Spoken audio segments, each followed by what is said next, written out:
9 October থেকে 15 October পর্যন্ত কন্যা রাশি জাতক জাতিকাদের জন্য বলা যেতে পারে সম্পর্কে প্রচুর প্রপোজাল আসতে পারে, বিয়ের জন্য সম্বন্ধ আসতে পারে, বেশ ভালো সম্পর্ক বিষয় নিয়ে চলবে। কিন্তু একটি কথা, এই মুহূর্তে আপনারা কোনো কাজ, যেরকম গাড়ি কেনা, ঘরে ওঠা, গৃহপ্রবেশ করা বা নতুন বাড়িঘর দেখতে যাওয়া, পছন্দ করতে যাওয়ার জন্য মানুষ যেরকম যায়, এগুলো এই সময় করবেন না।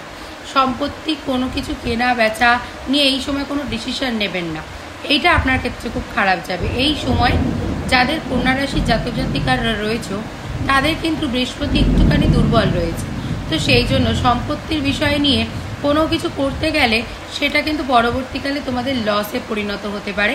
সেই জন্য হুট করে বাড়ি কেনা, গাড়ি কেনা বা হুট করে ধরে নাও কোনো কিছু প্ল্যানিং করা যে আমি এক্ষুনি কিনবো, এই মুহূর্তে এই সিদ্ধান্তটা নেওয়াটা একদম উচিত হবে না, তাই একটু সতর্ক থাকতে হবে। এই মুহূর্তে কাউকে ধার দেবে না, সেই টাকাটা ফেরত পাওয়ার চান্সেস একদমই থাকবে না। এই মুহূর্তে অর্থনৈতিক বিষয়ে একটু সাবধানে থাকবে, অনেক টাকা তোমার ফেসে যেতে পারে, আটকে যেতে পারে। এই 15 তারিখ পর্যন্ত নিজের শরীরের খেয়াল রাখবে, খাওয়া দাওয়াতে বিশেষ খেয়াল রাখবে, কারণ বুকে যন্ত্রণা, বুকটা ভারী ভারী মনে হবে, পেটের সমস্যা মনে হবে, বদহজম হবে প্রচুর পরিমাণে।